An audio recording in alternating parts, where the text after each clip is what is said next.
Auravi. And I'm Ishan. We stand at the threshold of a 3-day extravaganza, the 16th edition of our Techno Management Fest, graVITas. At VIT, we look at every challenge as an opportunity. And this year's theme, Sustainable Tomorrow, Shaped Today, embodies VIT's vision of true progress that blends innovation with responsibility. To begin this momentous occasion on an auspicious note, I kindly request everyone to rise and join us for the invocation.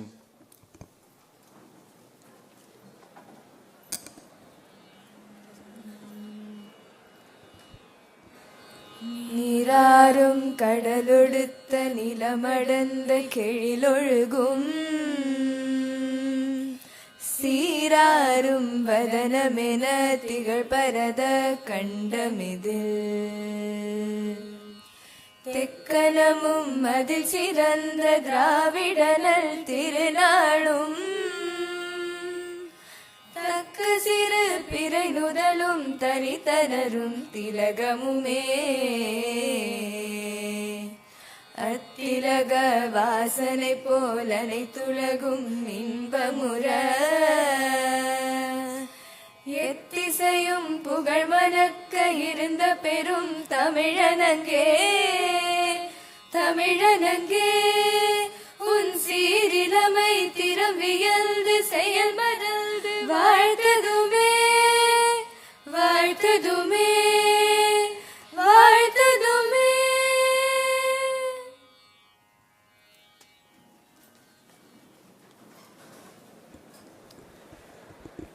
Thank you for that beautiful rendition. To officially commence the ceremony, I now invite Mr. Govind Khandelwal, student organizer, to deliver the welcome address.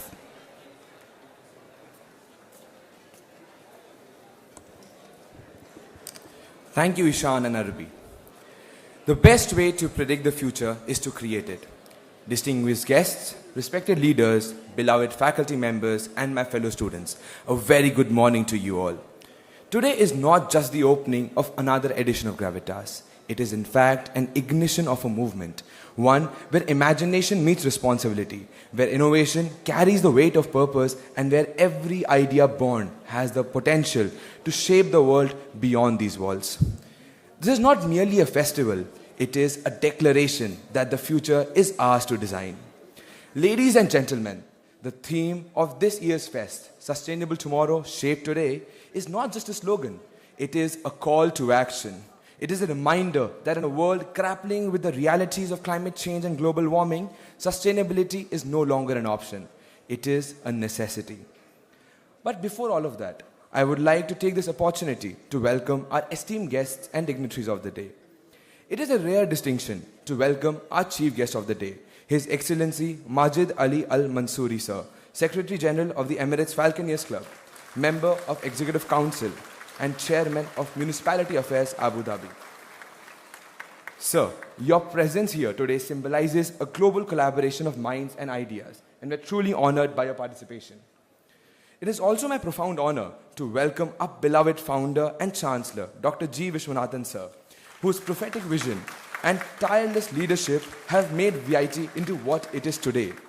A cradle of innovation and a beacon of excellence that inspires dreamers and doers across this great nation. We are privileged to have two distinguished guests of honors today with us, Srimati Praveena Bhimavarapu, Senior Vice President and Country Head of Maximus India, as well as Sri Anand Narsimhan, Managing Editor of CNN News 18. Thank you, ma'am. Thank you, sir. I also extend a warm welcome to our esteemed dignitaries of the day, who are the pillars of our institution. Our Vice President, Dr. Sekhar Viswanathan, sir. Our Executive Director, Dr. Sandhya Penta-Reddy, ma'am. Dr. V.S. Kanchana Bhaskaran, our Vice Chancellor. Dr. Partha Sharthi Malik, our Pro Vice Chancellor. And Dr. T. Jayabharati, our Registrar. As India and the world reel from the effects of climate change and global warming, VIT stands with a resolute resolve to lead the change, to innovate with conscience, and to make an impact that endures. This is the stage where your projects, your research, and your ideas will do much more than just impress. They will contribute to a legacy of responsible innovation. The choices we make now, today, as students, as innovators, and as leaders will echo on for generations. The future is not something we wait for. It is in fact something we forge. We forge it with courage, with creativity, and with conviction. As we begin graVITas 2025, let us not simply showcase technology, but embrace responsibility. Let us not only build for today, but create for tomorrow. Together, guided by wisdom, committed to sustainability, inspired by vision, and powered by youthful energy, let us make this edition of graVITas a turning point towards a future that's brighter, greener, and more sustainable.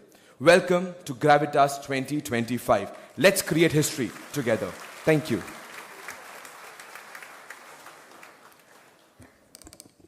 Thank you, Govind, for that amiable welcome. And now, ladies and gentlemen, it's the time we've all been waiting for. The official inauguration of graVITas 2025. May I request the Chancellor and the esteemed dignitaries to inaugurate the fest and officially declare it open.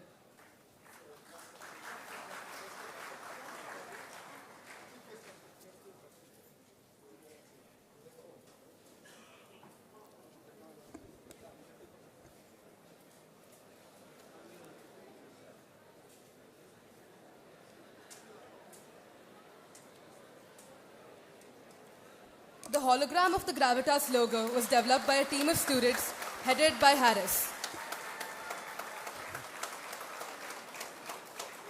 Let's have a huge round of applause to this brilliant display of creativity and innovation.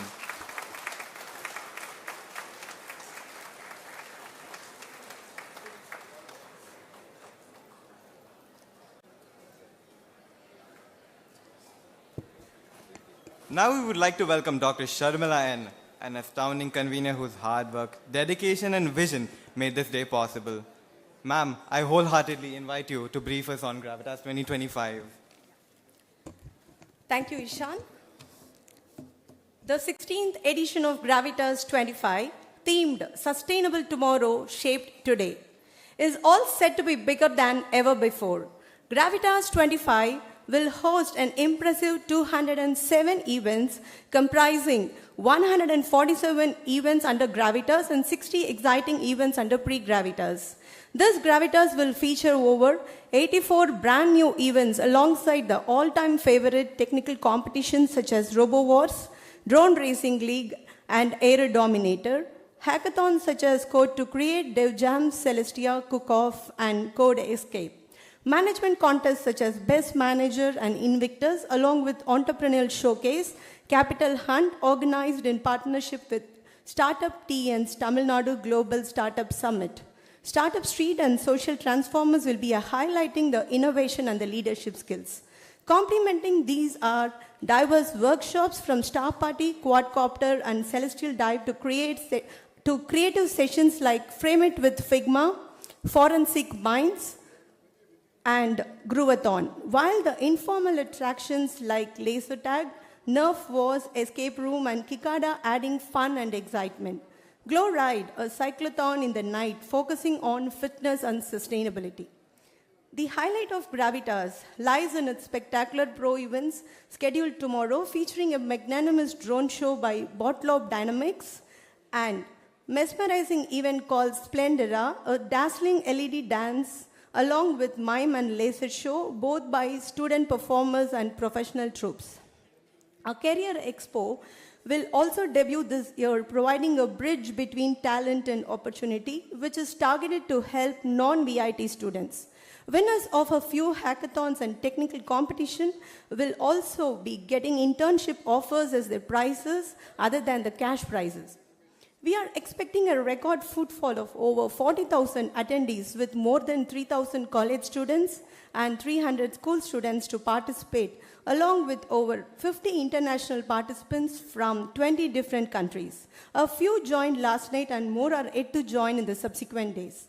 Adding further excitement, the prize pool for graVITA exceeds 30 lakhs, including cash and in-kind prizes. Over 60 industry experts and professionals will serve as resource people across workshops, tech talks, and seminars, making graVITas 25 a hub of mentoring, knowledge sharing, and innovation. We have collaborated with more than 70 companies for this fest.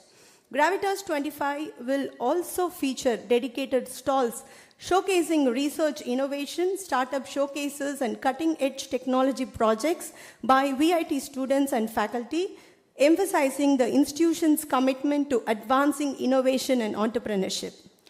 Food stalls offering multi-cuisine delights and special counter by School of Hotel and Tourism Management will add to the cultural flavor of the fest. With its unmatched scale, global participation, innovative events, and cultural vibrance, graVITas 2025 is set to be one of the most impactful editions, yet a true celebration of ideas, innovation, and imagination. Thank you. Thank you, ma'am, for giving us such a comprehensive overview of graVITas 2025. We have been graced here today with the presence of many distinguished dignitaries. And may I now humbly request our Honorable Chancellor, Dr. G. Vishwanathan, to honor our chief guest, His Excellency Majid Ali Al Mansoori, with a shawl and a memento as a token of our gratitude.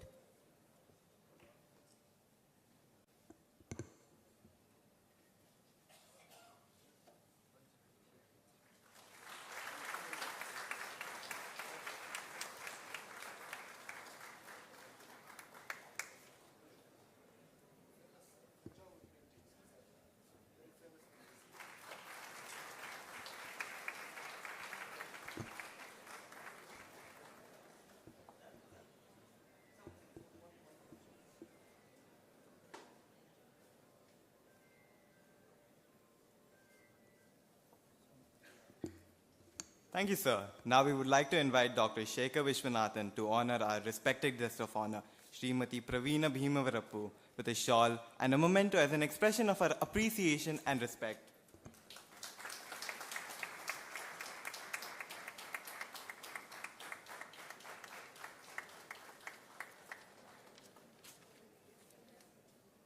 Thank you, sir. We are honored to have amongst us Shri Anand Narasimhan. Now, may I request Dr. Sandhya Penta Reddy to honor our guest with a shawl and a memento as a token of our love and gratitude.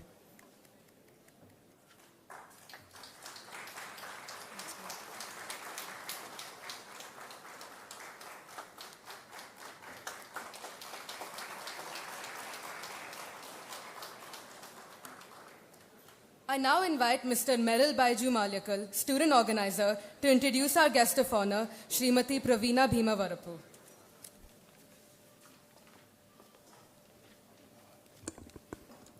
Good morning to one and all present here. I am Meryl Baiju Malyakal, one of the student organizers of graVITas 2025. On behalf of the organizing committee and VIT, it is my distinct honor to introduce today's guest of honor for our premier technical fest.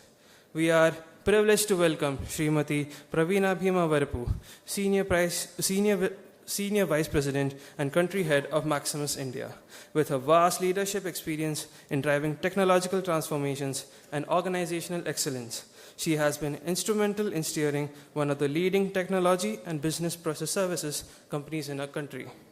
Her expertise in digital transformation, process optimization, and strategic business development perfectly aligns with the spirit of innovation that graVITas represents.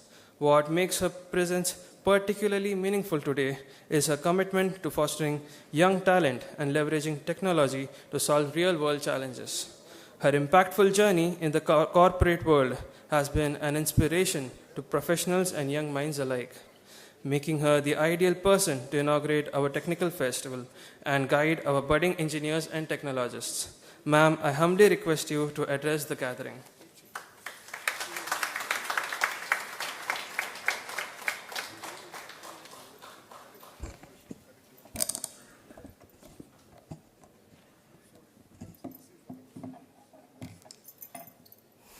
Good morning, everyone, and very humbled to be here in presence of our distinguished guests on the dais, respected teachers, students, friends, colleagues. So without any further ado, I wanted to first congratulate everyone for pulling such an event by all the students. I heard from the day one that it is all done by just students. So give yourself a good round of applause.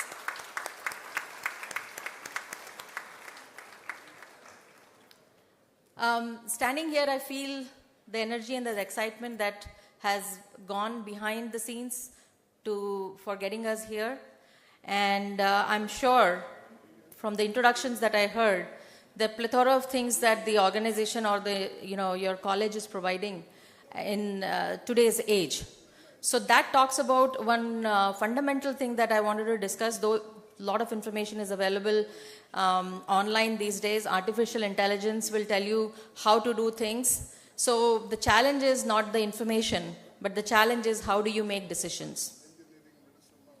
So in the introductions, I've also heard that, led some digital transformations for the company, led, young talent, scouting for technology to solve real world problems. And I would tell you that none of that actually would have happened if the element of curiosity was not there in me and my, mentors and colleagues who actually brought that element of curiosity in the mix. So that said, a lot of people are afraid of change these days. I heard at least 15 or 20 things that you have done just for graVITas, isn't it? Hackathon, your robotics that we saw when we were coming in. So there were multitude of things that you have done. Now the question is, what is that you're going to pursue when you come out of college? So that is a decision-making skill. That's something that I want to talk about. Is there are, relative to my journey and some of us in the audience where we did not have that many decisions to be made in a day. And neuropsychology says that, the decision-making or the micro decisions in a day for an individual has increased by at least 1,000 times. Do you know why? Because now we have Insta. We have social media. We have everybody. Doctors are not doctors. We are becoming, half doctors when we go to a clinic ourselves. So point is that, we have a lot of information, but we do not know what to do with it. And I feel that from the journey that I've come from, I don't have a master's degree. I don't have a doctorate degree.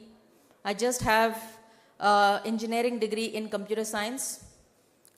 I got married first, and then got into my, career journey. What made me go from one phase to another phase is something that I want to talk, because that decision making or the moment of making a decision came in every step of the way for my career, and so it would for you all as well. So the point is that how you will make decisions in the future. And when we make decisions, we think whether it is good or bad. So let me tell you, old is not bad, but new is necessary. Legacy is good, but it is only good if you're becoming, that mature to bring that legacy and create new future for yourself. So without that vision in the mind for future, legacy is something that people feel that it's a weight to carry. But I tell you, the legacy is the foundation, but what you build on top of it with your futuristic mindset is something that is in your hands today.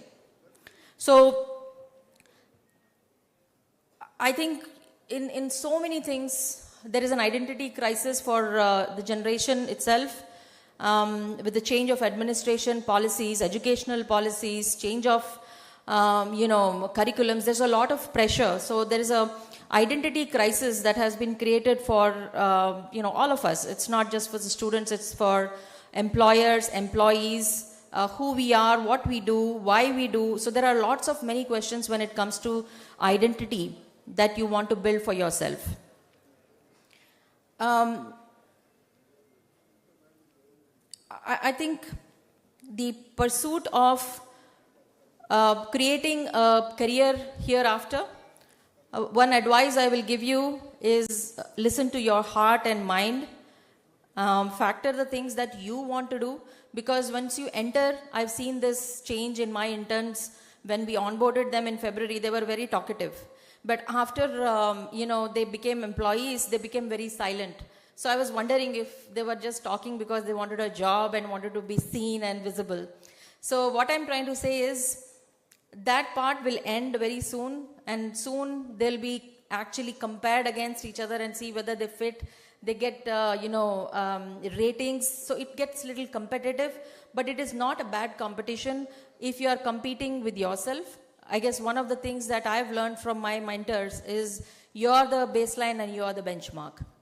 So it's an honor to come and talk to all your bright minds. So many, innovators in the audience and on the dais. Everyone has come through their own journeys, their difficulties. So don't expect that it will be all bed of roses. There will be challenges. There's absolutely be obstacles. So have a strong mind.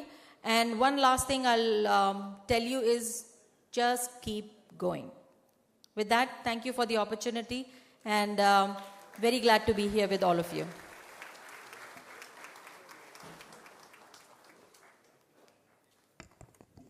Thank you, ma'am, for your inspiring words. I would now like to call upon Mr. Pranav Veer Singh, student organizer, to introduce our next guest of honor, Shri Anand Narasimhan.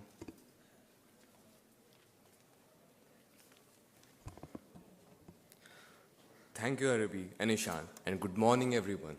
I am Pranav Veer Singh, the student organizer of graVITas 25.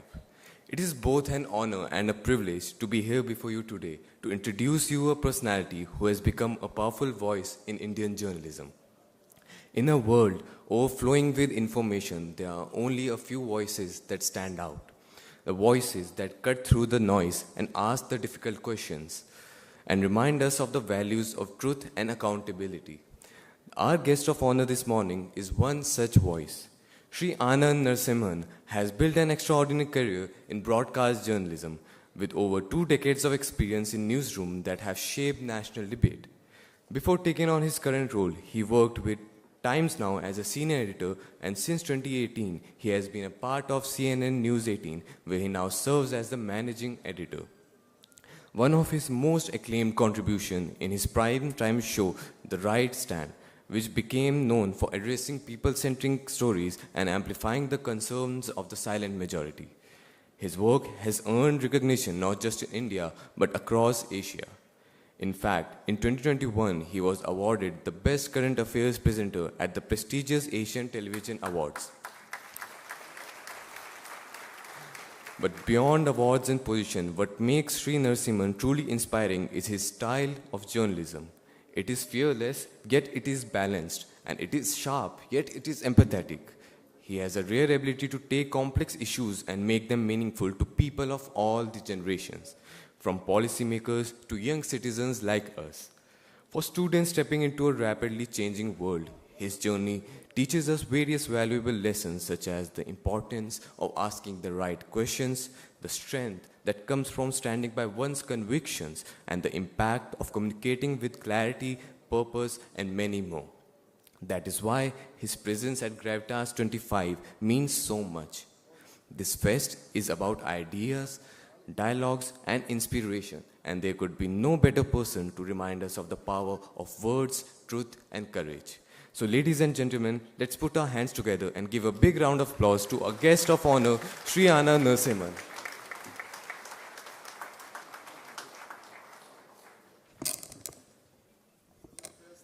Thank you, Pranav, for that wonderful introduction.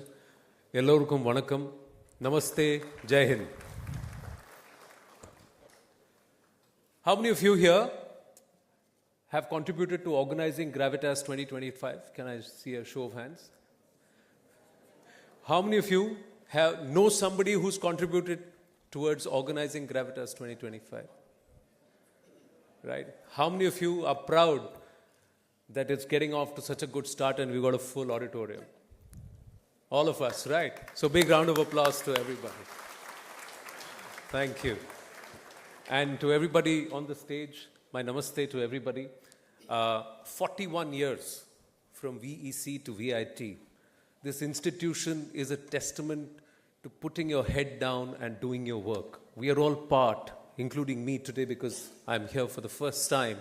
But I have friends. I have people who are alumnus from here, who are based in the US, who are based everywhere else. I have family who are aware of this institute and how prestigious this is. And they called me to say they are proud that I am going there as a guest of honor. So I said, I am proud that I am going to an institution that has strived to produce talent year after year. And it takes a lot. Do you know that there are 40,000 people, 40,000 students of you just in this Vellore campus? And across all the VIT campus, 100,000 students. 100,000 students whose careers are going to be shaped. But you know what you guys need to do? You guys need to figure out your purpose in life. Because this educational institution is only going to give you, equip you with perhaps knowledge and a degree. But what are you going to do with your lives?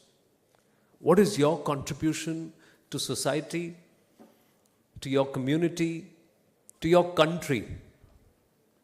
Think about that. Do you know the fact, how many of you are engineering students here? Majority, right? Do you know what the word engineering means? The word finds mention in our scriptures more than 3,000 years ago. It's called a yantrakar. Somebody who builds a yantra, something which has got to do with a machine, something which is functional, something that helps society, changes society, something which is new, which is innovation. So this has been a concept. All of you are studying not to get a degree. All of you are studying to become creators, to do something new. Perhaps tomorrow your sweat and labor will be involved in building a new road if you're a civil engineer, a mechanical engineer, building a new machine, designing a new robot, writing up a new program that is going to power something unique. But what is your purpose is something you need to have clarity on. That's one. Secondly, what you're going to create is what you're going to create, what you wear, who you are today. Is it contributing to the environment or taking away? How many of you are aware with a net zero concept in sustainability? UN SDG goals, net zero. How many of you are worried about your own carbon footprints? How many of you check on the label and see a brand that contributes back, which is a net zero brand, which is a sustainable brand, brands that you don't need to rewash again and again, brands that you don't need to iron again and again? Hey, as students, if you get such brands, fantastic, right? You can wear the same jeans, same shirt, you don't need to wash it, you don't need to iron it. So those bills also come down. But it's sustainable, right? Are we thinking this? How many of you are thinking about this? See, show of hands are very few. We are adding to the overall carbon footprint, but we're not taking away.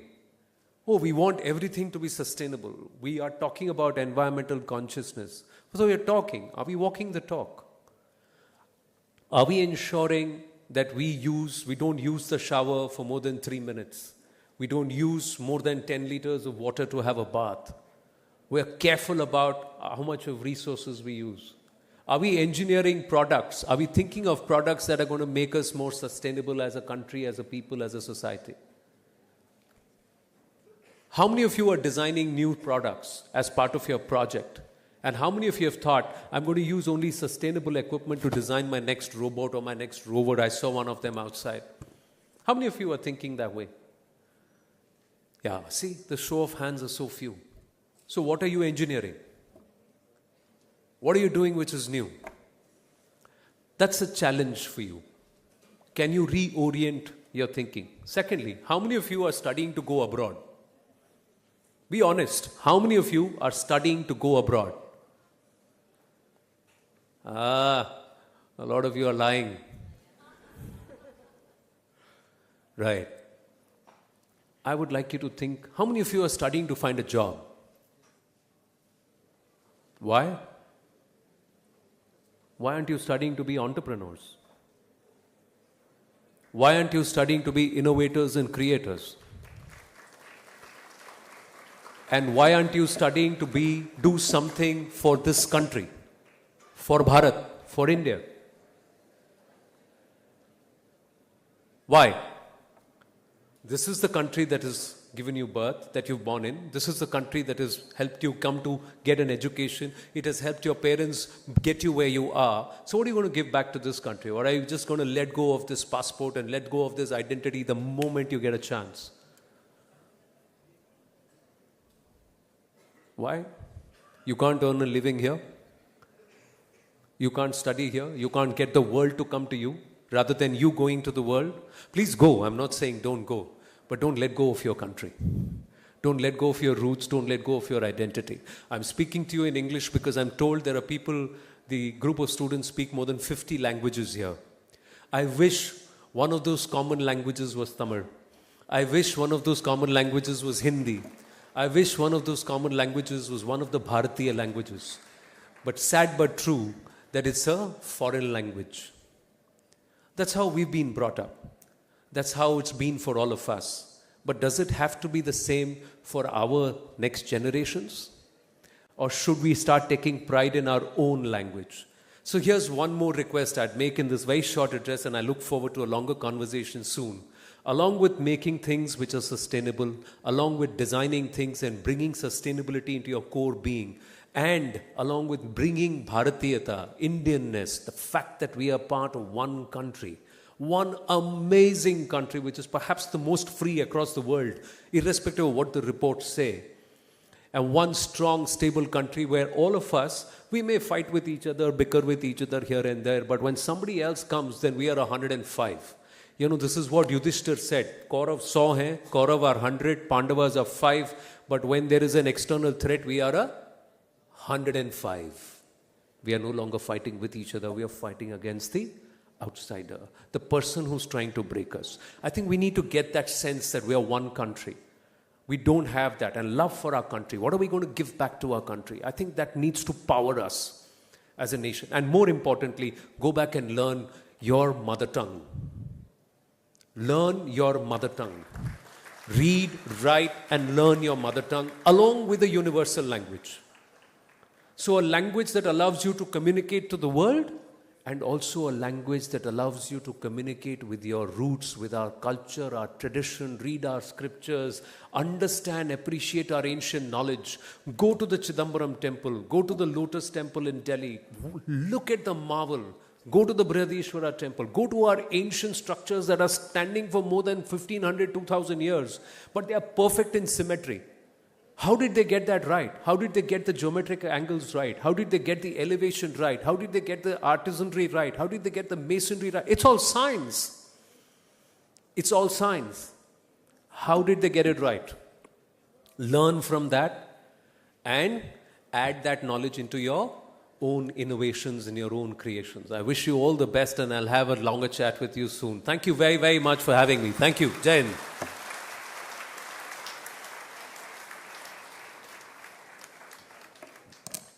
Thank you, sir, for your inspiring words. We hope to introspect and moving forward do something great for our country and for society in general. It is now my honor to invite the visionary leader and the driving force behind VIT, our founder and chancellor, Dr. G. Vishwanathan, to deliver the presidential address.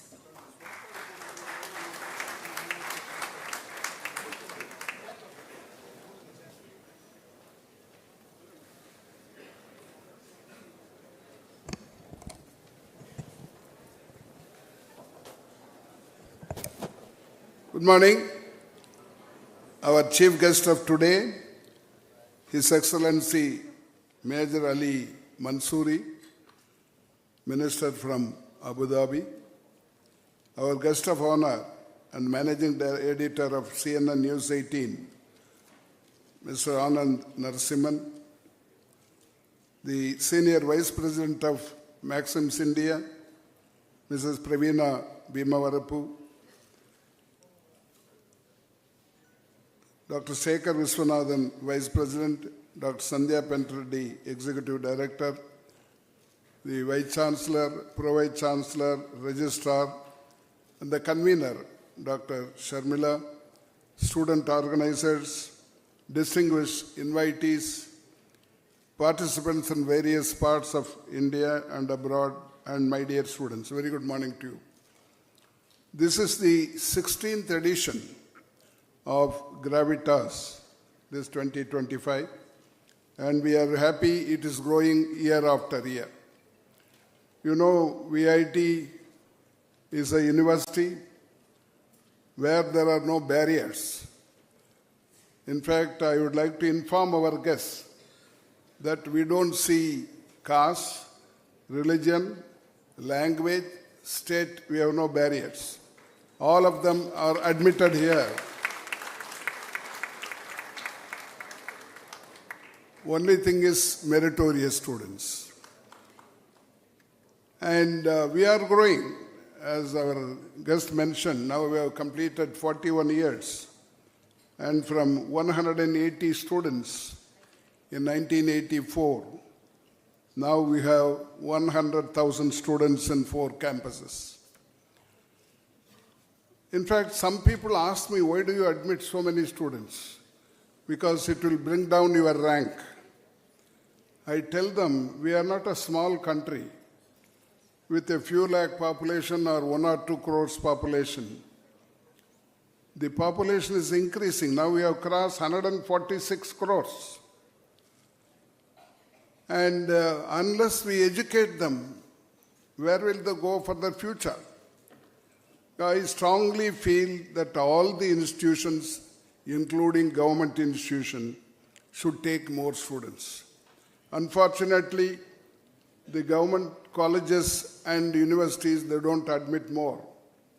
Because if they admit more, they have to construct buildings, classrooms, labs, appoint more teachers, spend more money, so they restrict. In fact, there are universities run by governments with 1,000 or 2,000 students. I think this should change, and education should be given to all poor and middle class in this country. It is not happening. According to 2011 census, there were 14 crores of children between the age of 18 and 23 who are eligible for education, out of which only about 4 crores are getting higher education. What happens to the rest? Where will they go? So it is the duty of all the state governments and the central government. Of course, now education is in the concurrent list. In fact, when it was brought to concurrent list, I was one of those who voted for it in Lok Sabha in 1976 during emergency. Till that time, education was in the state list of the Constitution. I thought both of them will help education. It will be good for the students. But it is not happening. Both of them want to collect from educational institutions. I think this should stop. All kinds of either in accounts or outside accounts collecting from education and health. These are the 2 areas where government has to spend more. And as far as science and technology is concerned, we have to go a long way. We have to improve, because only then we will come up and become a developed country. I always compare ourselves with the forerunners in the economy. Take, for example, US. They are number 1 in the world in total GDP. They have 50 states. One state is state of California, whose population is 4 crores. Ours is 145, 146 crores. But their GDP is equivalent to India. They are also about $4 trillion. So we have to compete with them. We have to compare with them and come up. What are the things to be done? Unless in science and technology we dominate, it will be difficult. And it also requires a lot of research activities. That's what now we are trying to give it to the others also. We have invited school students so that they will also take interest in science and technology and research. In research, we have to compete with other developed nations. For example, the spending on research, we spend less than 1% of the GDP on research, whereas other countries spend 2%, 3%, even more than 4%. So this is the time now that we concentrate on science and technology in higher education and also in research, so that we will also be able to compete with the developed countries. Ultimately, our Prime Minister says by 2047, we should become a developed country. That will be possible only through education, and we have to concentrate on it, and especially science and technology and research areas where we are doing our best. As far as VIT is concerned, we are trying to encourage all the research areas, And in fact, we are number one in admitting research students. We have 4,000 odd research students in Vellore alone.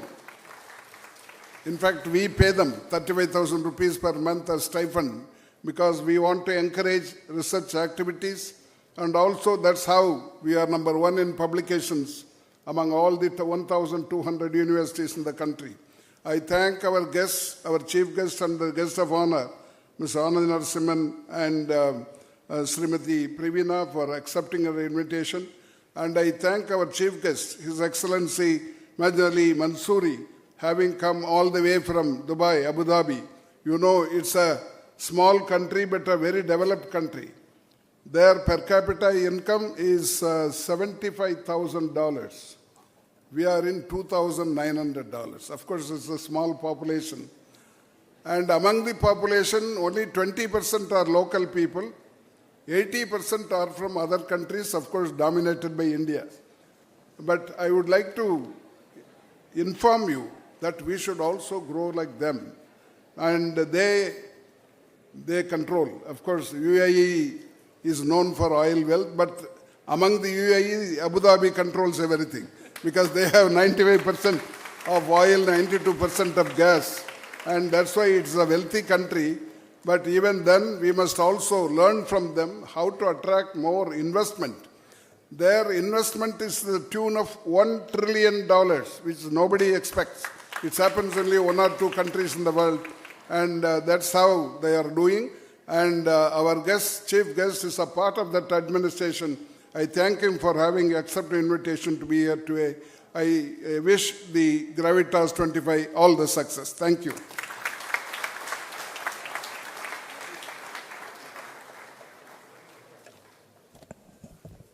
Thank you, sir, for your invaluable words of wisdom. Your emphasis on VIT having no barriers and being a place to foster education for all, irrespective of the background or caste, is truly something for us all to take forward. To introduce our chief guest, I invite Mr. Rajat Agrawal, student organizer, to take the stage.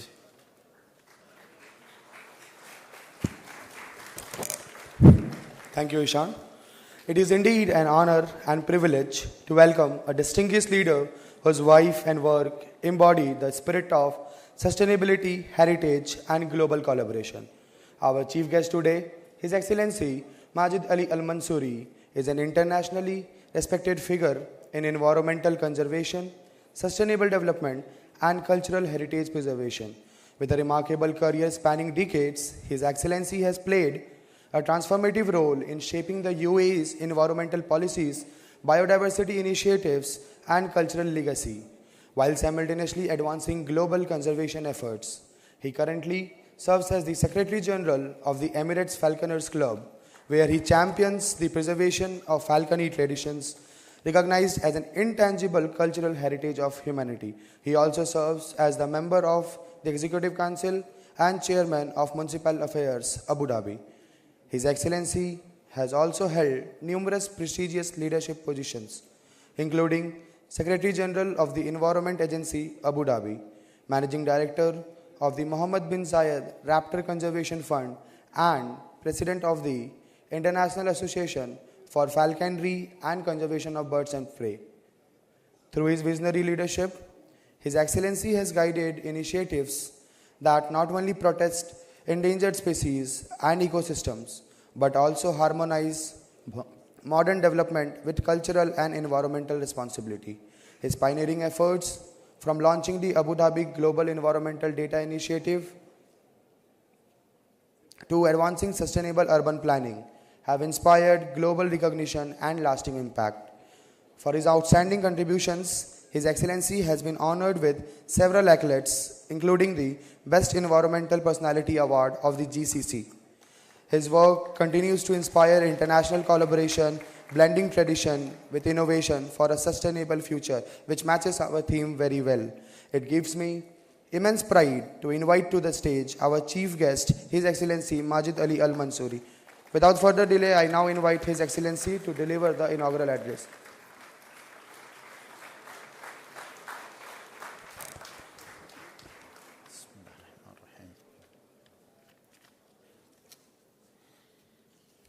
When I come, the honor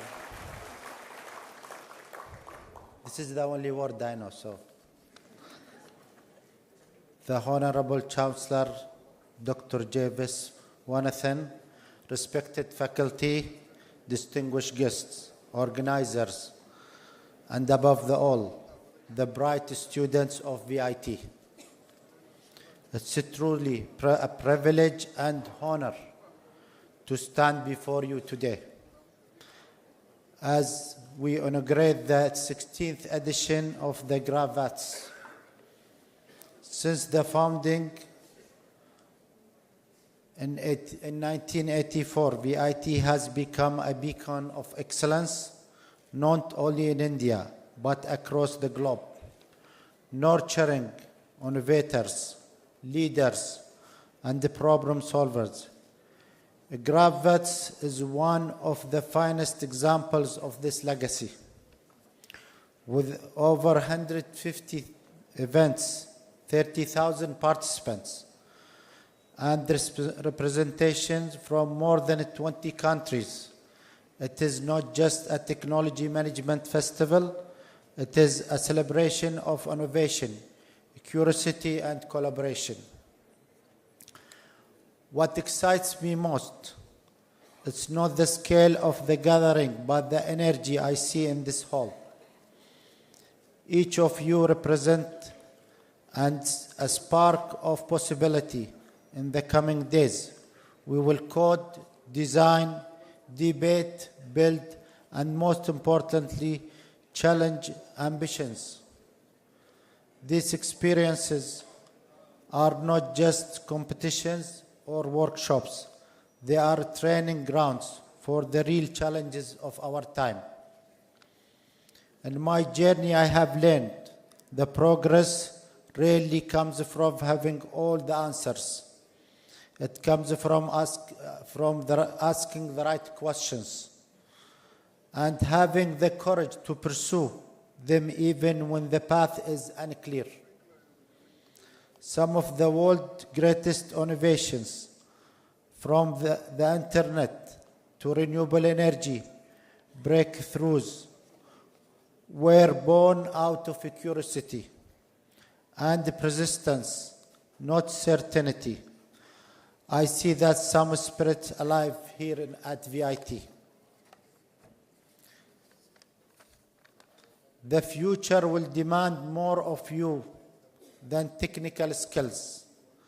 It will ask you to be a global citizen, to blend science and ethics, to balance progress and sustainability, artificial intelligence, biotechnology, space exploration, and the climate solutions. All of these need bold, creative, and compassionate thinkers.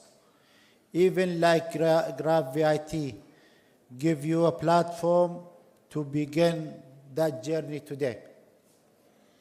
So I leave you with this thought. Innovation is not only about changing technology, it's about changing lives. Each one of you carries the potential of transformation, not just your future, but the future of humanity and sustainable development. May the graVITas be spark and the groundbreaking ideas, lifelong collaboration, and the dreams that take flight. Nandari, and I wish you all truly inspired festival ahead. Thank you very much.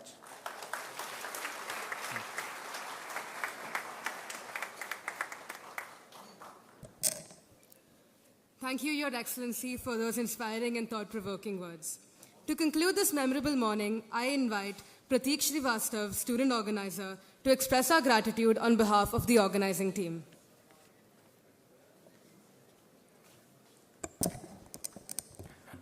Good morning, respected dignitaries, guests, faculty members, and fellow students. I am Prateek Srivastav, the student organizer of graVITas 2025. And it's my great honor and privilege to share a note of appreciation as we wrap up this wonderful morning. On behalf of the organizing committee and the entire VIT community, we would like to sincerely thank our chief guest, His Excellency Majed Ali Al Mansoori, for delivering such an insightful address. I express our heartfelt gratitude to our founder and chancellor, Dr. G. Vishwanathan, whose vision continues to guide us. We are truly honored by the presence of our guests of honor, Srimati Praveena Bhimavarapu and Shri Anand Narsimhan, for sharing their wisdom with us. Your words have surely given us a lot to reflect upon. A sincere thanks to our vice presidents, executive director, and our assistant vice president for their invaluable support and guidance. Our deep appreciation to our vice chancellor, our pro-vice chancellor, and our registrar for gracing this event and inspiring us as always. We are grateful to all deans, directors, section heads, and professors for their constant encouragement. A special note of thanks to the Office of Students' Welfare, Career Development Cell, Office of Alumni Affairs, Events Management Team, Outreach and PRO Office, Center for Technical Support, Software Development Cell, VIT Community Radio, Finance Office, Purchase Office, Stores, Transport Team, VIT Guest House, Men's and Ladies Hostel, Security Office, e-states, and maintenance teams. Your dedication behind the scenes has been instrumental in the seamless execution of this event. We also take this opportunity to acknowledge our valued partners, Startup TN, CNS News 18, Hello FM, and extend our gratitude to our sponsors, including Oracle, Siemens, Analog Devices, and 25 other event sponsors whose support has been vital to the success of graVITas 2025. A special thanks to the members of the press and media for amplifying our efforts and sharing this celebration with a wider audience. To all the organizing committee members, volunteers, and teams, alone we can do so little. Together we can do so much. Thank you for making today's inauguration a grand success. And finally, a warm thanks to all our VITians, especially club representatives, participants from other institutions and countries, and audience for being here today and for your enthusiasm, which truly embodies the spirit of graVITas 2025. With that, we officially conclude the inaugural ceremony of the graVITas 2025. As we step into the next 3 days, let us carry with us the spirit of innovation and responsibility so that what is shaped today becomes sustainable tomorrow. Thank you. With that, we bring the inaugural ceremony to a close. I request all student organizers to join the dais for a photo session.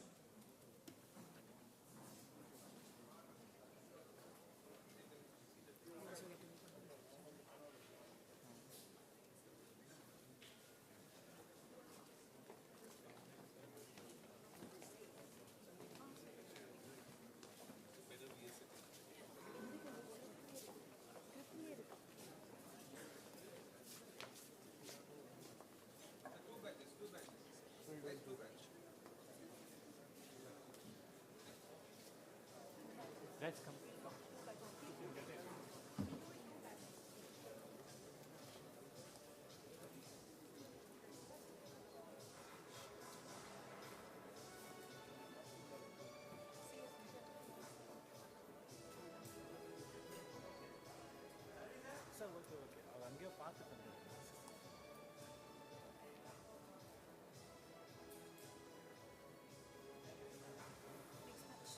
Let's go.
Hi.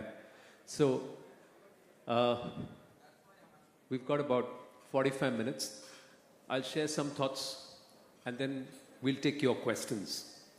That works better rather than it being one-way traffic. So I'll try and answer it to the best of my abilities. You'll have a lot of questions. You can ask me about my profession, your careers, what's happening globally, and how you need to recalibrate your own career vision given what Mr. Trump is thinking and doing these days. So, see, one of the things which I can share with you, I've had a very exciting career and I'm thankful to God Almighty for that. And I've just followed life. But most importantly, I've followed my passion. Life kept putting me back into what is my passion, what it thought I was the best at.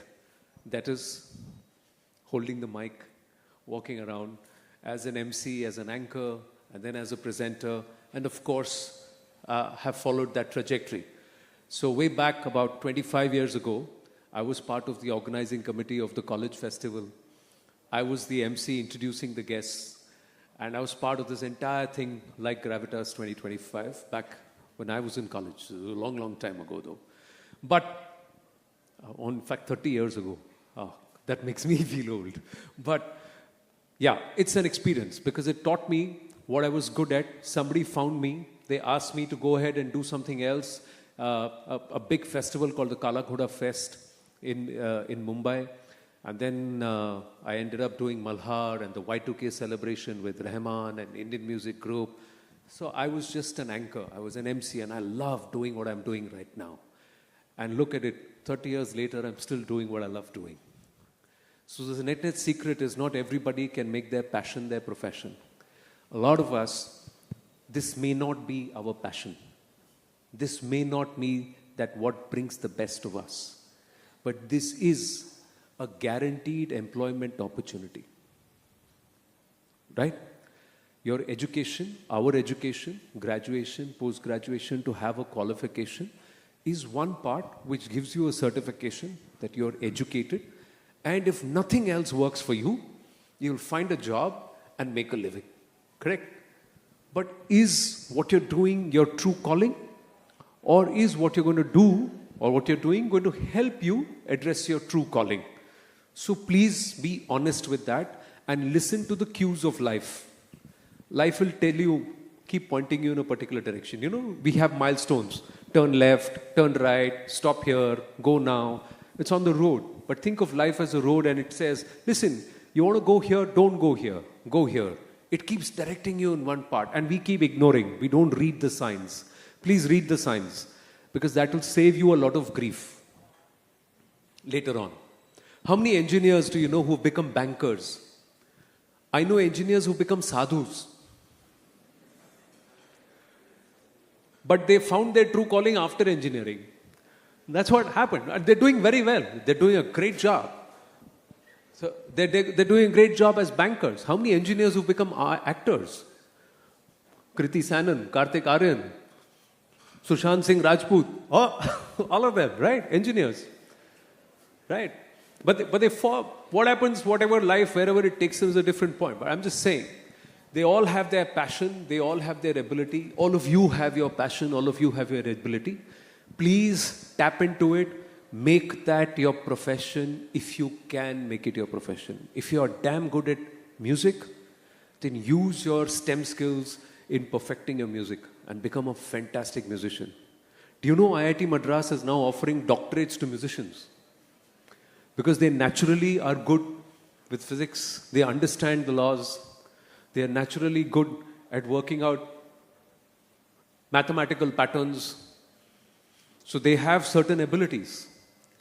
So everything is a science. Being a scientist is also an art. Being an artist is also very scientific. So they're very together. So I'm just putting this as a matter of perspective because sometimes we need that perspective. The other thing, technology. Embrace technology. See, I'm part of a generation which saw trunk calls. Do you know what trunk calls are? Do you know this whole concept of a trunk call? Earlier, when we had to make a phone call, we had to dial a number We had to wait for the operator here to connect with the operator in the city you wanted to dial, and then they would call you back. And then they'll say, the call is patched. So while you're talking to somebody with whom you want a conversation going, there are 3 people on the telephone exchanges who are listening to your call. They're listening to what you're saying. And then they will say, 2 minutes up, cutting the phone. So exactly 2 minutes is what you have, and you had to pay that amount. So it would cost you as much as 5 rupees or 10 rupees 30, 40 years ago. That is about 300 rupees today for a 2-minute phone call. The first time mobile phones came, it was 16 rupees for incoming and 32 rupees for outgoing. Today we don't even see that as a cost because data is as good as free. So you are born into technology. We were born out of technology and we have had to live through technology. So a lot of things come naturally to you, which you take for granted, and you must, because it's already there. Like we took phones for granted. Our generation, my grandfather was born, or he grew into telephones. There was no telephone before that. We used to send telegrams. Like emails, it used to be telegrams. One word, and those telegrams would come to you in 4 hours. Emails come to you in less than 3 seconds. So technology has changed, and this will change further. It's because it's evolving so fast. Today already, how many of us use voice notes? How many of us are automatically talking to Siri or Gemini and voice automating a lot of our functions, right? So we are stopping to type, right? In our generation, we used to write. This generation has stopped writing and was typing. Now, the next generation will stop typing. They will only talk. And what is the next innovation already happening? You don't even need to talk. You just think. And it'll act. Guess what are we doing? Guess what technology is doing? Think about the flip side. Anybody? What technology is doing? Anybody? What technology is doing? It's making us do less. Earlier they said, use your hands. Now they said, use your thumbs. Then they said, use your voice, stop using your hands. And slowly they'll say, stop using your voice, only your thing. So slowly our senses are being dumbed down and numbed. I hope we realize this. Do you know my grandfather and my father and I have 32 teeth? How many do you have? Huh? You have 32? Do you know the current generation has got 1, 2, 3, 4 less, 28? Our jaws are becoming smaller. You know why? Because we are eating more packaged fruit and not raw. So our jaws are not opening much because we don't cut the sugar cane, bite the apple. We're not using our jaws. So teeth are coming down. The next generation, what will happen? 28 will become 24. So our mouths will become smaller. So is this evolution or is it a wrong kind of mutation? So think about technology very, very carefully. Whether it is aiding you to become more intelligent and more able, or is it making you more stupid? Or is it making you dumber? Is it making us lazier? Please think about it. Today, everything is boxed in one phone. I walked into the airport. Okay, Face ID. So I did not have my ticket and I had forgotten my phone in the car. But I walked in through security check and that's when I took out and I realized I don't have my phone. And I wanted to go out and they said, sir, ticket dikhaiye. I said, how do I show you my ticket? It was my Face ID through DigiYatra that I walked in. My phone is in the car. He said, how do I know your phone is in the car? I said, DigiYatra allowed. He said, no, you have to show me a board. I said, bro, I can't show you a boarding pass because it's all on my phone. And for that 1 second, I realized earlier was a little better, no? Because we used to carry 3 printouts. Correct? And then luckily that CISF person was nice. At least I looked genuine. And he said, okay, I'll send an escort with you all the way to the car. It was parked at the parking lot, and I unlocked the car, showed him the phone, and then he believed me. And I was 90 minutes ahead of schedule. So I had that 10-minute, 15-minute window to go back to the car and come back. Imagine if I was late, if I was already there and I would have had to come. I could have walked. I could have boarded onto the plane also because they would have face ID'd me. Right? I could have come. I would say, I don't have my phone. I have my DigiYatra thing. This is my ID. Check it out. They would have said. But at the boarding gate, they may have stopped me. They would have allowed. But I didn't have my phone, bro. And I was in a panic mode. I don't have my phone. I can't pay. I can't take my calls. I can't connect. I can't search. I can't do anything. I felt helpless because of that. I was less worried about not being able to get into the plane than worried about how am I going to manage my whole day without my phone in my hand. See, even now, while I'm talking to you and you're supposed to be listening, half of you are busy on your phone. We are so addicted to it. If I were to take away your phone, tell me you will not get angry. Tell me you will not have anxiety. Tell me you will not get impatient. And tell me you will not have that uncontrollable urge to just go pick up that phone and see it. See how we are getting dependent on technology. We are not using technology. Technology is using us slowly. So please be careful about this. How technology is helping us in the media industry? AI is helping us reduce content. AI is helping us optimize content. AI is helping us do away with duplicate content and helping us into our storage. Our libraries are now on cloud. So that becomes better because I can archive more data and I can access it faster. Earlier used to be tapes, magnetic tapes. So if there is a highly electromagnetic field or if I walk in with a magnet, all the tapes are screwed, gone. No footage, nothing left. So all of that technology has enabled. But AI is making my writers, my journalists, my own journalist instinct become lazier. Why? ChatGPT, give me 100 words on Trump and H-1B visa. So I'm not writing it. Artificial intelligence. And then I put another filter. Make it look like it is not artificial intelligence. So what am I doing? Am I helping artificial intelligence help me think more? Or am I getting more lazy? Am I thinking less? Please always put this filter. Is the technology making you more efficient or is it making you lazy? The moment technology is making us lazy, what's going to happen? Tomorrow technology is going to control us. Anything and everything is good till the time you are in control. Even when you are having an affair, the fight is about who's in control. The moment the other person has the control, what happens? You feel like you are being used, taken for granted, not getting your respect, not getting your due. Correct? Right? Imagine technology will do the same thing to you. Will do the same thing to you. That's the thing. And the fourth thing, last thing I'll tell you, and then I'll take your questions. Always be ready to get up from your chair and take the next one. You know what does that mean? That means don't be inert. Learn to be malleable, adaptable to change, and ready to move. You know, you have to decide. Do you want to be the water bottle which keeps moving all over the place? Or you want to be the large bed or the sofa which just doesn't move, stays like that, and one day when you move it, what do you realize? You have collected all the world's dust and kachra under it, and a ton of negative energy.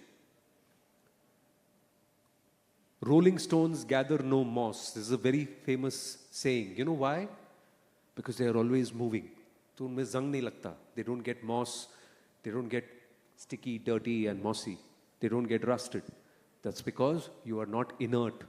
You are mobile, reactive, adaptive, ready to change. Okay, US as a market is over. No problem. Crash course in Spanish, crash course in French, crash course in German. Language, I'll learn another language and look at another market. Every tech company is going to nearshore into Mexico. Why? There is a TN visa. I can always become a Canadian citizen and drive into the US and work if I want to work there. Otherwise, I'll go to Australia, I'll do research there for 2 years, become an Australian citizen, and have no entry barrier into the United States of America. If that's my goal. Best, let's just stay here, get some seed funding, start our own venture, become millionaires in 5 years. With a fantastic tech startup idea where we will generate employment. वहाँ भी जाके खपना है, वहाँ भी जाके band बजना है, correct? Yeah, you're going to struggle there also. You're going to be treated like this one doormat for sometime, and you're going to be in a meager thing, washing your own clothes, parking your own car, doing your own laundry, and then of course cleaning up the whole house and doing a day job so that you can support your venture, etc. Better than that, do it here, comfortable, less expense, 4 people together. Survival is better and cheaper in India. And you'll still be able to afford a help who can help you keep your house clean and help you eat a decent meal 2 times a day.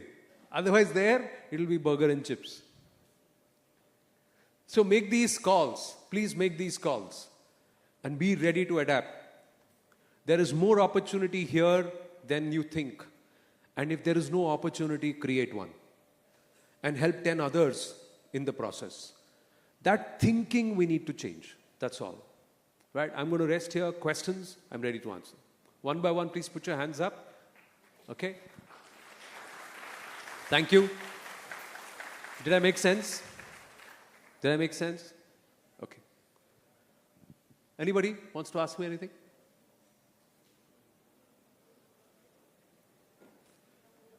This is worrying. Either I'm too good or I was very bad. Anybody has any questions?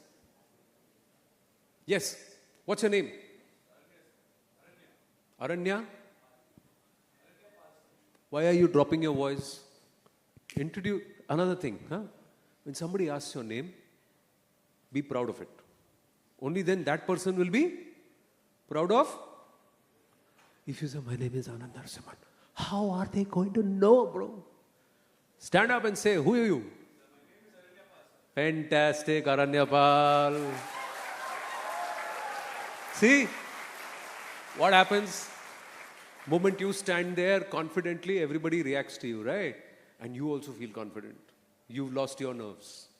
Correct? So be confident. Your identity is yours. Be proud of it. Your parents have given you a name. Even if you don't like it, be proud of it. Don't allow people to shorten your name. Don't make Aranya become Ari. No. Call me Aranya. Right? Please. Okay. There's a reason why. Because when they shorten your name, they are chopping your identity too. And they are giving you an alternate identity. So you will always have a Jekyll and Hyde issue. Am I Ari or am I Aranya? No, boss, I am Aranya. All of that, all of me is Aranya. Right? Okay, go ahead, Aranya. Hello. Don't blow into a mic. Say hello. Yeah. Hello. Hello, sir. Good morning. So my question to you is that at this point of our life as students, what do you think success will mean for us, sir? Like, be okay to fail. Yeah. Be okay to fail. Okay. Don't get upset, depressed when you fail. Because failure se bada teacher nahi hai. There is no better teacher than failure. Please, I'll tell you why.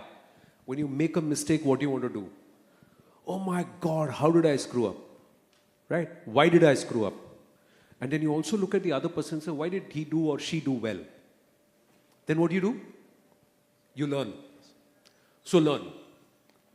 So that at this point of your career, just become the best or endeavor to be the best that you are. Okay? And marks are important, yes, but figure out the funda. Get your fundas clear. Please get your concepts clear. So I'll tell you why. Because technology will help you refer a formula. Technology will help you refer a module. But you need to know what formula to apply, right? That's what you need to learn. Got it? So that's my simple thing to you is be the best version of yourself. 1. 2, Be proud of your identity and keep embellishing your identity. Who do you want or what do you want an Aranya Pal to stand for? Who are you? This point of discovery is very important now.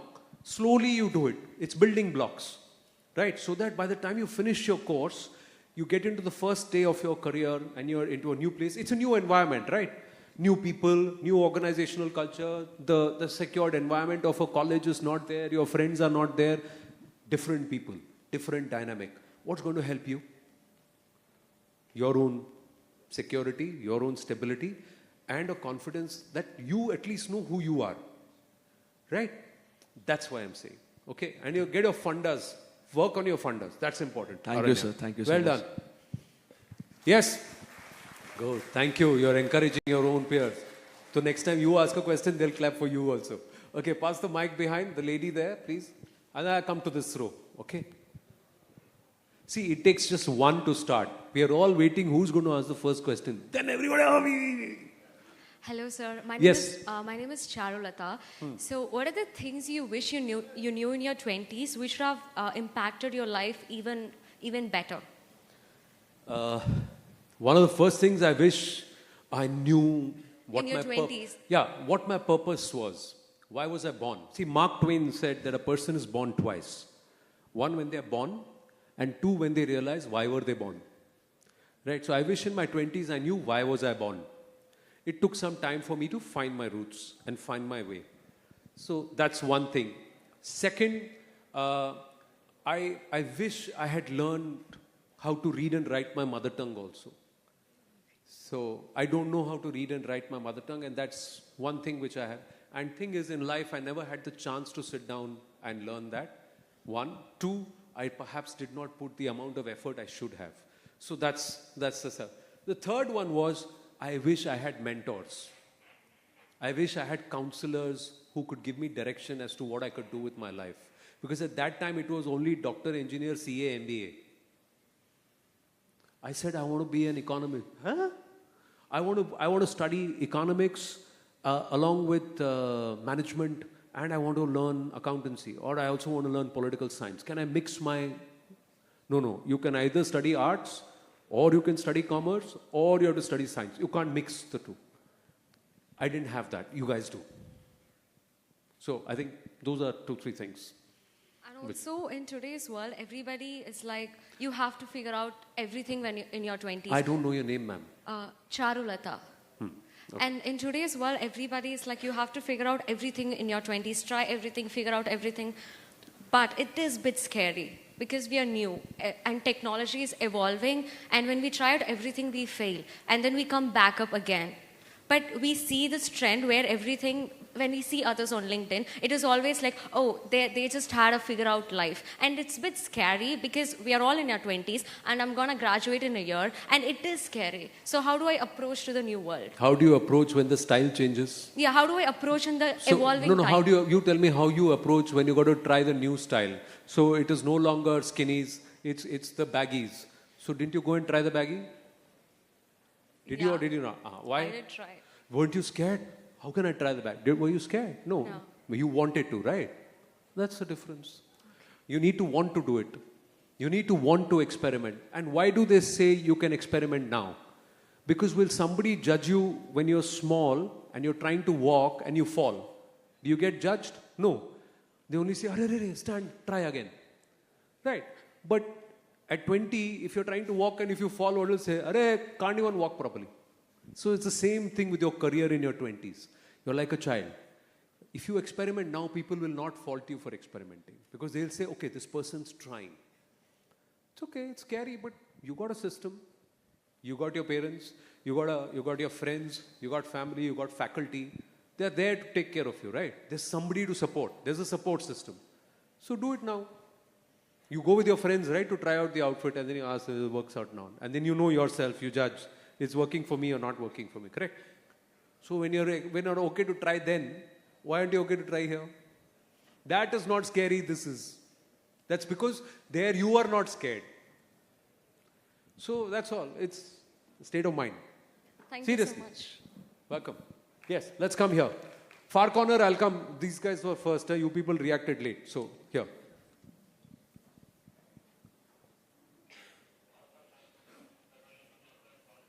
Nice. That is initiative. Good. You're not holding on to your chair. You're ready to walk and move. Don't blow into the mic. It's bad manners. Say hello. Check. Hello, sir. Can you hear me? That's how we do an audio check. Irritating, no? Hello, sir. Yeah. My name is Rajat. Your Actually, name is? See. Rajat. Hello, sir. My name is Rajat. Don't eat your name. Eat the hello. Don't eat your name. What's your name? Rajat, sir. Rajat, sir. How are you? Doing good, sir. Ask your question. So basically, sir, I wanted to ask that I think everyone will relate with me. Like we try to find excuses to do things which we are supposed to do. Basically, we procrastinate a lot, and AI adds to it. So, what do you suggest? Like, how do we make ourselves do things which we are supposed to do? Answer my question. You only answer my question. How do we do it? What we feel is that we should be more committed to do things. Or Don't procrastinate. But we do. Don't. It's the simplest answer, bro.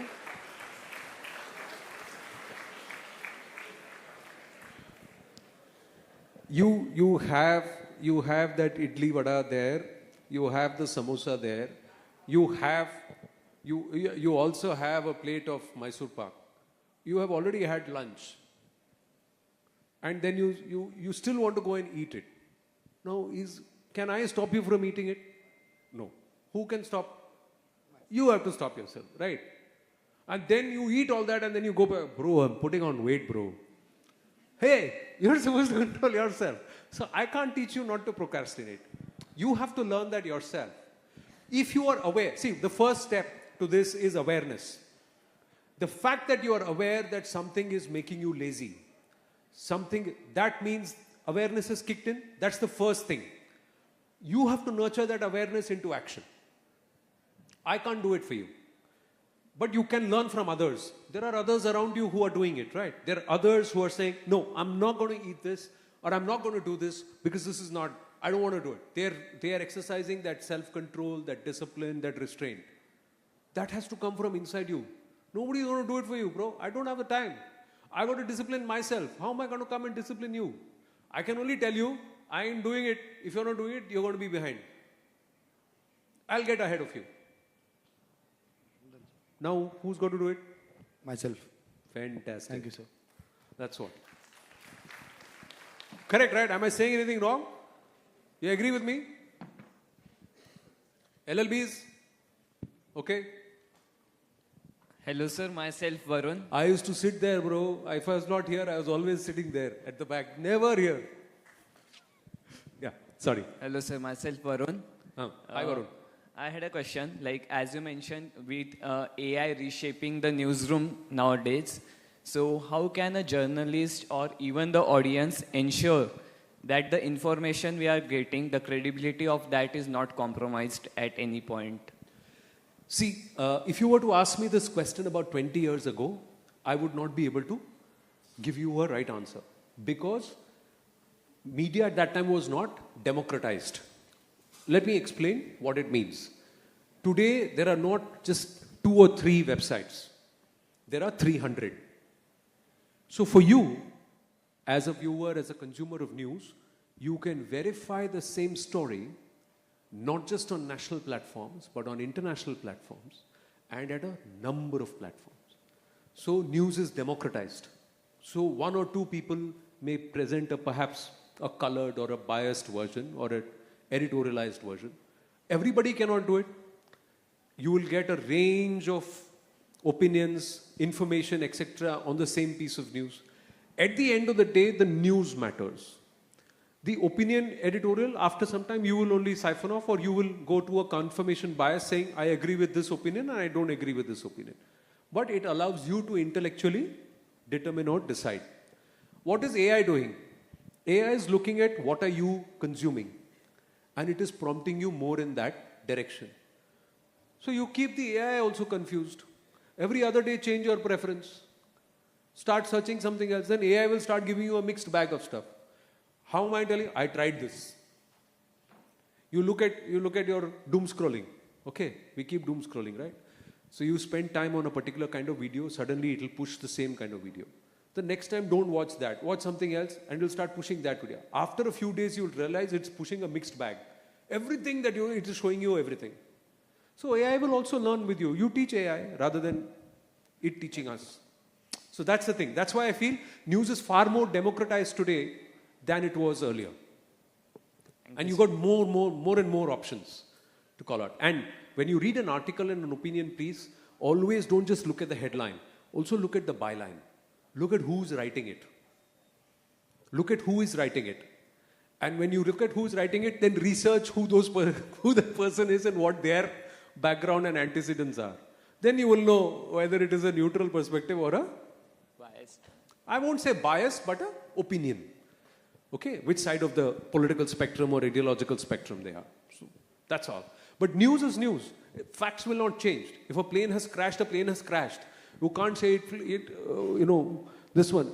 There will be people who will imagine a dogfight when there is none. Now for that, you have to credit them for imagination. But don't treat that as news. In today's day and age, when aircrafts can, sense each other from 100 kilometers in the air, and they can shoot them down from 70 to 100 kilometers, can there be a dogfight? You are engineers, tell me, can there be a dogfight? Top Gun is a movie now. Top Gun is no longer reality. Because it's at a distance. Wars are being fought at a distance. There's no near fight at all. So don't fall for such things. That basically is your own intellect. Yeah, Varun? Yeah, one more question behind somebody else. Yeah, that gentleman there. Then Piche, I'll come here also. So 2 questions here, 2 questions there, and then finally 2 questions here. Yes, ma'am. Good morning, sir. Sir, myself Ayush Pandey. Sir, I wanted to ask you that technology is changing drastically and new technologies are coming day by day. So, sir, how should we adapt to these changes and what should we, as a student, we are in 20s, how should we adapt to these changes and what steps should we take? There is no follow the people who are driving the change. Start reading about them, start following them, and stay a step ahead. That's the only way. See, language platforms have changed. C++ is gone, Fortran, Pascal, and all languages of the old. Today, you don't even need to know programming languages because the AI can program it. You need to know what you want to create, right? We are developing, we are moving to a next level. So follow the next level creators, follow the next level entrepreneurs, and see the trends. There are people who look ahead, who gaze into the future. Read them, please. That's the only way. And then learn. See, you are going to get into the job market 5 years from now. Frankly, I cannot tell you what your thing. You are far more equipped to understand what will be the jobs of the future than I can. Frankly, honestly. But yeah, is India going to focus on chip design, chip manufacturing?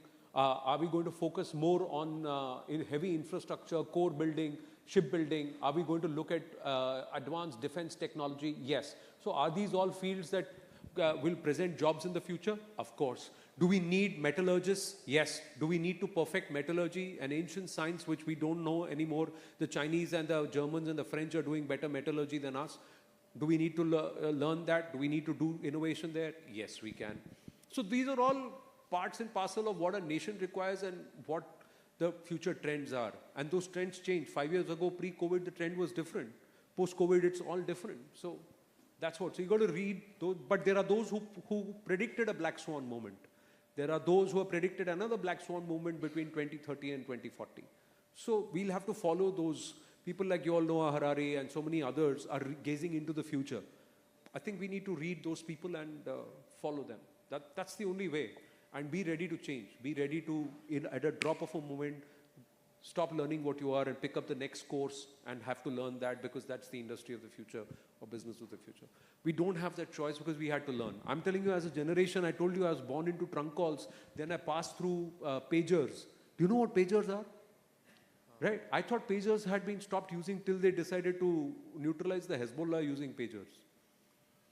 I didn't know. But I used to carry a pager along, when I started working in 97. So there was a pager, and it was a prestige thing. You would get one phone number, message, and you had to go and have used to save 1 rupee as to put a stick in that PCO, like that, and then call. So to that, now we've got data and smartphones and this one. We can share passwords, share images, airdrop and all that. Do you know I used to spend 4 hours to send one footage?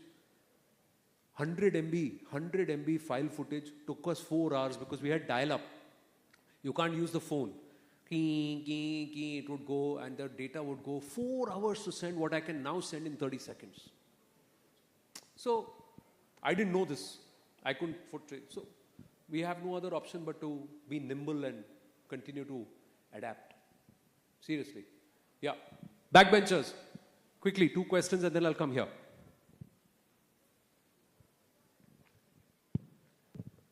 Hello, sir. I'm Samyak. So as you said, you followed your passion and that worked for you. But sir, passion doesn't always make money. And there are a lot of people, more of jack of all trades instead of master of one. So what would you suggest for such kind of people? There is no fixed formula, mate, Samyak. There's no fixed formula. If I were to say that my passion doesn't pay me money, I'll be lying. Fair enough, sir. It has helped me more than I ever thought it would, and it continues to bless me. There are others who find happiness. My point is, how much of money is going to make you happy? It's not a philosophical question. I'm honestly asking you. People have come from very humble backgrounds. People have come born with a silver spoon. But what makes you happy is more important rather than saying what is going to help you make money. Because no amount of money can make you happy, and no amount of happiness is equal to the amount of money you earn. I'm honestly telling you this. You tell me, one of my favorite movies for this generation is 3 Idiots. Okay, you remember the character that Madhavan plays, Farhan, right? The photographer. What does he say? He said, 4 पैसे कम कमा लूँगा, छोटी गाड़ी चला लूँगा, but मैं खुश रहूँगा. I'll be happy doing the work I'm doing. Find your happiness. And I'll tell you the other dialogue which Amir Khan says. Kamyab bano, become successful. Kabil bano, become able. Success will automatically come to you. And it's so true. Just be the best in whatever you're doing. Whatever you love doing, just be the best. You may find yourself frustrated, but you'll never go hungry. In the sense that you may want 4 zeros to your number. You may have 2-3 zeros less, but you will never go hungry. Today, that's the day and age. A few years ago, if I were to say, no, I want to become an artist or I want to do something. No, today, the whole generation of professions are different. People are making more money being YouTubers. Okay, what kind of technical training do they have? Nothing. They're just talking about, hey, I traveled here and I saw this place. 1.5 million views and 2 million followers. So what skill is there? But they're enjoying what they're doing, right? They've also perfected the art. They're doing that better than anybody else can do. Right? Because that's the reason why you're following them and we are following them. So chase happiness. Chase what makes you happy. The moment you start chasing money, you will never be happy. Honestly, I'm telling you, the moment you start chasing money, you will start doing things you don't want to do, but because you want money. So if you want to go back and till your farmlands, do it, bro. There's so much money there. And it's income tax free. There's no tax on agriculture. And food processing and pack processed food and agri-based food are the industries because the whole world wants to eat. I'm just saying, use technology to improve the yield per acre. Use technology to do sustainable regenerative agriculture, but doing organic produce which is high quality. There's a huge demand. 40% of our food grains are produce, horticulture produce, everything goes to waste. We don't even send it to market. Innovation is required there. Tech is required there. So I'm just saying, find your mojo. Find what makes you happy somewhere. Wow, one more question there. Yes. You can't believe it, it's me. Good morning, sir. I'm Aditya Shukla. So I just wanted to ask, how did you find your purpose? Like, how did you figure out what you really wanted to do? I didn't find it. My purpose found me. Okay, and I'll say this very honestly. Honestly. Because I did my MBA. I paid for my college and my tuition and all of that, doing shows as an MC. I've done more than 500 live events. Okay, and I paid for my MBA, my college, my tuition fee, everything, my hostel, everything, doing as an MC. And then I finished my MBA and I got a job with an advertising agency and I walked in, I told my dean, I still remember him, And he shut the door, threw all the students out, and he gave the choicest expletives that he could give. And I was shocked. I said, sir, I've got placed, I finished my MBA, why are you shouting? He said, your career is not here. What are you doing? I said, why? I said, you're supposed to be an anchor, a presenter. That's your MBA is okay. That will give you, when you don't find any other job, you come and use this degree and find a job. But you're not supposed to be in corporate. I said, I've spent so much money. I've done an MBA. At least leave me. He said, mark my words, 5 years later, you will be back where you actually belong. And I will make sure life does that to you. 5 years later, I had one dream job and I had become a broadcaster and I was with ESPN Star Sports. Till 5 years, I was working as a brand planner and a media planner. But life brought me where I'm supposed to be. And then I always remember. So 2 people said this and I'm sharing this with you. One was my mother when I was in my 10th standard. She watched Razia Sultan and some of the others, news anchors at that time, at 9 p.m. Doordarshan. She said, Anand, I want you to do this one day. That, my mother and my dean, there are 2 people who said, this is your career, this is your life. Thank you. So in my case, I'll tell you, I'm very, very thankful to the forces, the divine forces, that they allowed me, my purpose found me, and I had the wisdom finally to stick to this. Now, where it is taking me next, I don't know, but I'll go with the flow. But one thing is, put your 100% in whatever you do. And please read, please read, please read. Lots of reading, lots of reading. Your culture, history, heritage, politics, economics, science, whatever you want to read. Read 1 book a month, 12 books a year. What's the formula? 1 book a month? Outside of your course books. Outside of your course books, 1 book a month, 12 books a year. And I'm not even saying what you should read. Just read. Just read. Yes. Ma'am. Yeah. Mike. Jao, bahar niklo. Go. Sir, 2 questions. 1 question? Okay. Yeah, with... Okay, he's not giving the mic, ma'am. So, then your condition is after your question, you'll come and give the mic to her. Okay? Done. Sure. Go ahead. Okay. So with AI and deepfakes coming right now, how do you think technology will change so that people can believe or know that factual information is factual? How can people cross-verify that the information that they're seeing or reading is correct? Just like AI is giving you and generating information, there are AI tools to tell you whether it is AI or not, and whether it is factual or not. Correct? So here is where you have to use your own human intellect, that check, recheck, don't trust anything at face value.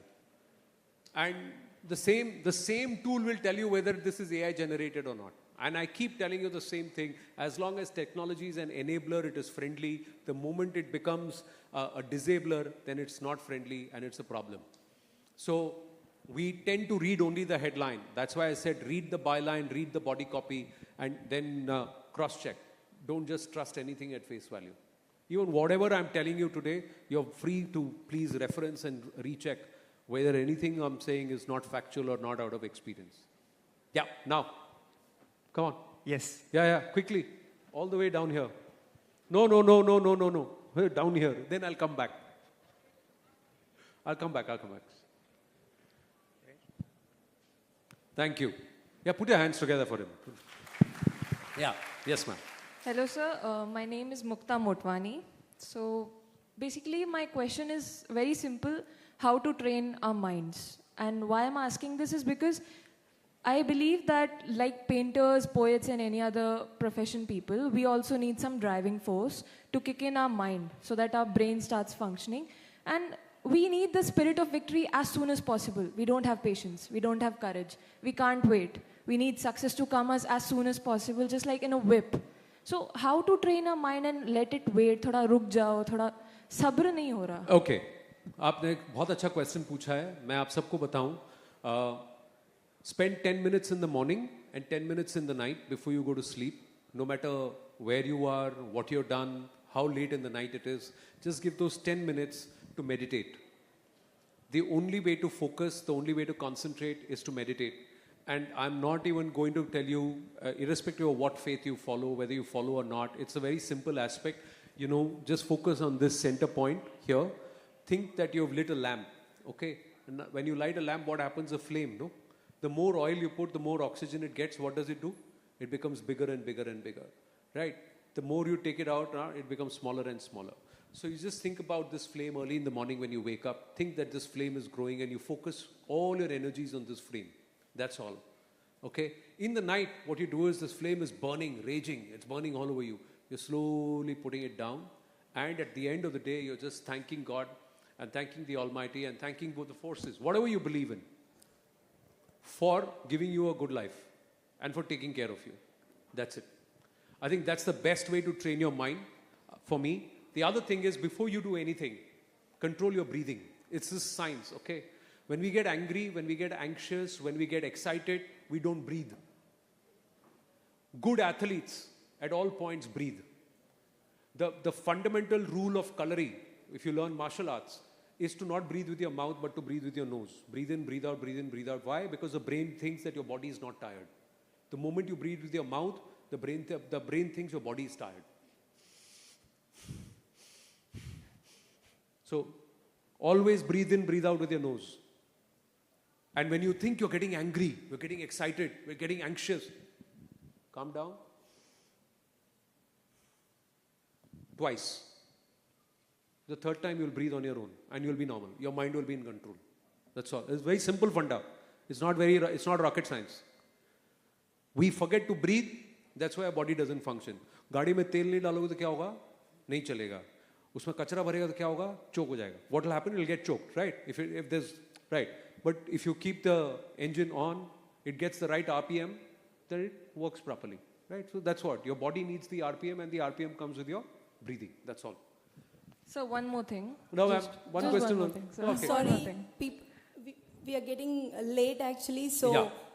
See, one last question. I have exceeded time. Yes. Oh, I'm so unfair to this side and that. Ma'am, 2 questions, ma'am, with your permission. Sorry. Okay, Sorry. 2 last questions. Ma'am, the Yes, back. please. We have to go back. I promised them and I promised them here. So, one question there, one question there, one question here. Yeah, sorry. Yes, sir has got some more thing in his list today.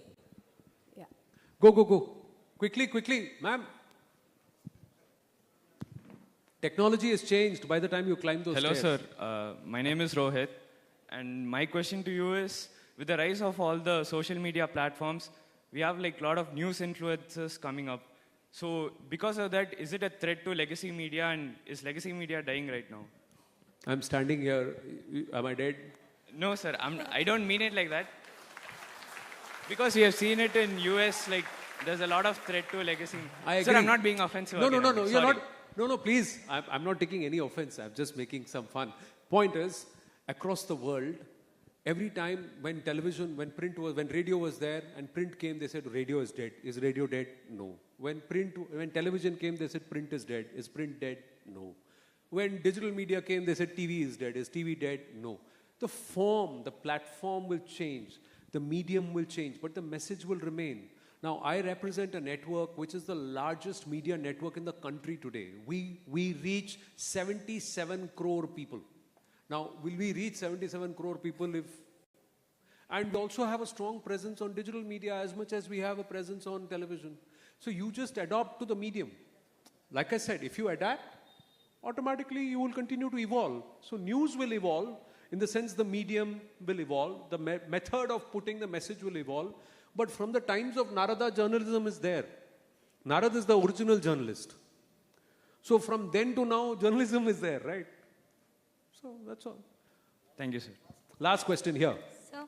No. Here. Okay.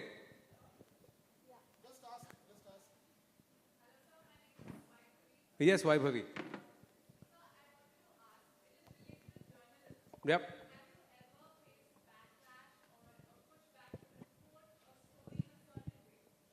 No. And when they push back like that, we go ahead and do it the way we want to do it.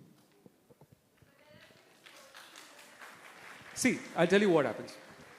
When somebody is trying to influence the way you are going to report something or say something, that's different. And you're going to resist that. When somebody comes and says, don't do it now because it's sensitive, and do it later, then you have to respect that. So if there are riots breaking out, and if we go and try and talk about, oh, this person is hitting that person and this is what is happening there, what are we doing? We're going to fuel the frenzy. So you wait for it to subside, let things control, and then you report saying what's happening because these things are under control. Same thing with Operation Sindoor. Operation Sindoor, there is so much of misinformation, so many things that are happening. You're in a war situation. You're in a situation where you've opened up against those who are trying to, enter into our place and did what they did in Pahalgam. Now at that time, there will be misinformation.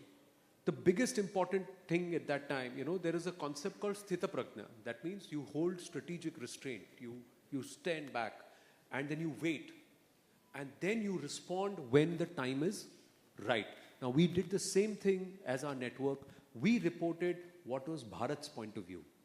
We reported what Bharat needed to tell its people. We did not succumb to what the Pakistanis were saying or what foreign media or those who wanted to influence the narrative were saying. We were going by our story. Because at that time, we are one nation, one country. What matters, everything else is secondary. First is the country. So when you have that filter and when you have that very clear, then there is no problem making the choice. That's all. Sir, last question. Only one question. Sir, this is the shortest question and it would help others also. Like you said, mistakes are fine and it will take you to the successful part. But what is the biggest mistake you have made that paved your way to here? The biggest mistake I made is that I didn't listen to my teachers first. I wasted 5 years of my life in corporate. I wouldn't say wasted, but I invested 5 years of my life in corporate when I could have done it here only and followed the same path. Yeah. But eventually it came back here. That's why. Thank you, sir. Thank you everyone. Thank you so much. Thank you, sir. I'm sorry, sir, it took for some this. time. But thank you for asking me questions and thank you for making it participate. You're Sir, a bright can we mind, have one fantastic. more Thank you so last much. question? Yes. Thank you very much, sir. Yes.